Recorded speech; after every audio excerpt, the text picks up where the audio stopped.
Hello everyone. Now this is the second video in which we are going to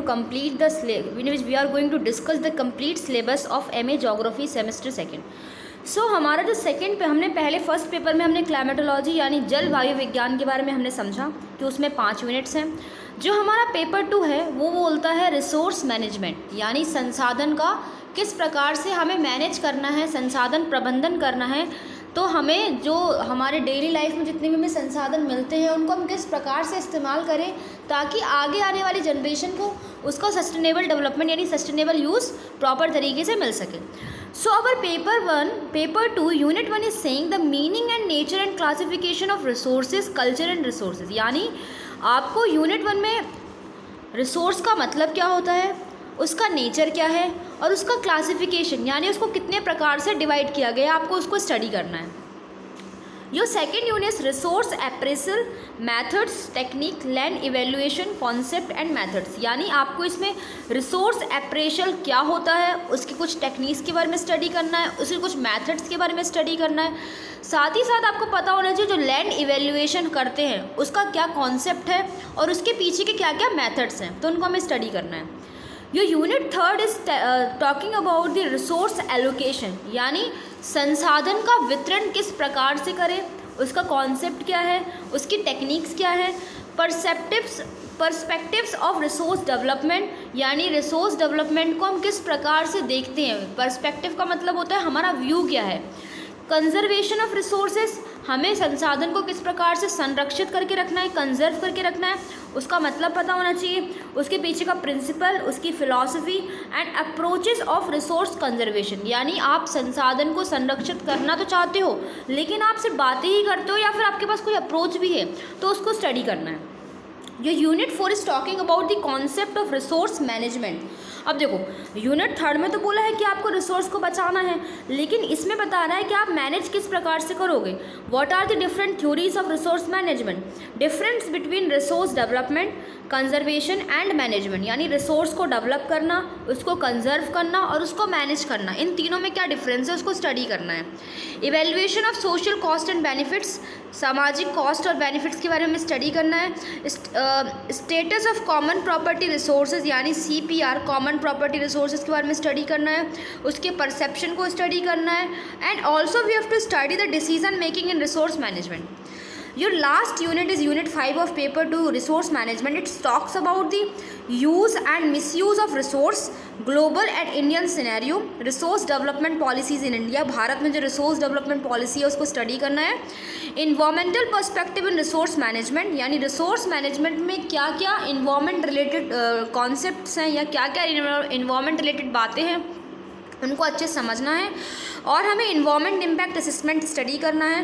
then we have to study the natural hazards like earthquake हो गया, tsunami हो गया, cyclone हो गया, जितने भी natural volcano हो गया, तो natural hazards we have to study. And we have also to study the risk management यानी जितने भी हजार्ड्स हैं, जितनी भी आपदाएं किसी देश को आती हैं तो उससे कैसे बचा जाए, उसके रिस्क मैनेजमेंट्स पढ़ने हैं। Then we have to study the sustainable resource management. So this is the unit 2 of MA Geography semester 2. Now we are going to move the paper 3 of MA Geography semester 3.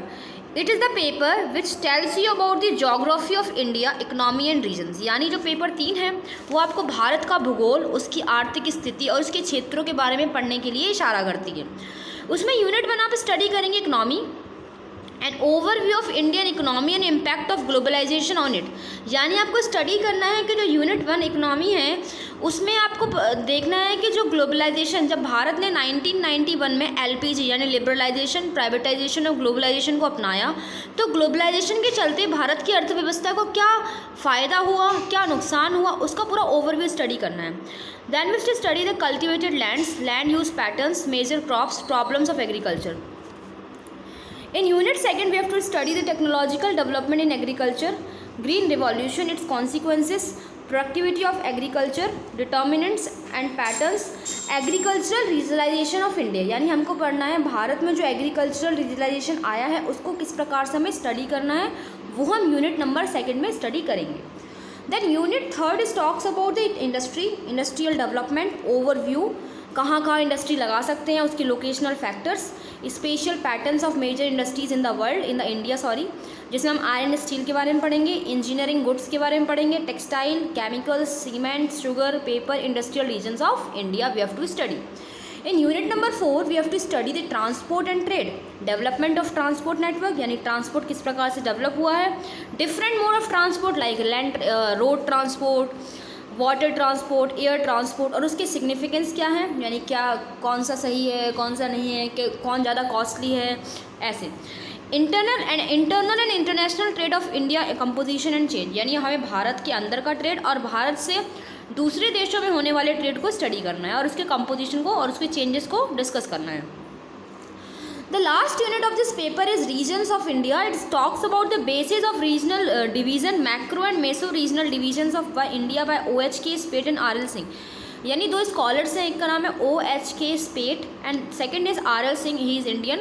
सो हमें इनके बारे में study करना है कि उन्होंने भारत को किस प्रकार से डिवाइड करा, भारत का किस प्रकार से फिजियोग्राफिक डिविजन्स करा, जिससे हमें भारत को पढ़ने में और ज़्यादा आसानी हुई.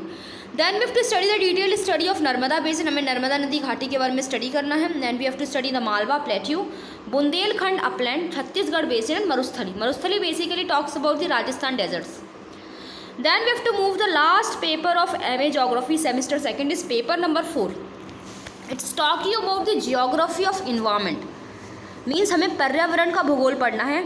Unit 1 is talks about the environment, पर्यावरण, उसकी परिभाषा, उसकी मीनिंग, उसका कॉन्सेप्ट, उसकी theories related to environment, components, कितने घटक कितने कंपोनेंट्स हैं उसमें, उसका classification and their interdependent relationship, यानी उनमें आपस में क्या रिलेशन है उनको हमें स्टडी करना है. Unit 2 talks about the development of environmental studies and their approaches. Development of environmentalism in geography, environment and development.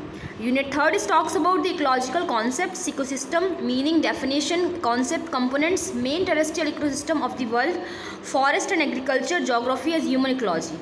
Unit 4 is talks about the environment hazard, natural and man-made, induced hazard. Unit 5 last, which is talks about the environmental pollution, meaning, definition, nature and its types like air, water, noise and others. So this is all about the unit 4. Now we are going to meet in the next video in which we are going to discuss the each and every paper of this syllabus, and with notes I will also share to you. So thank you so much.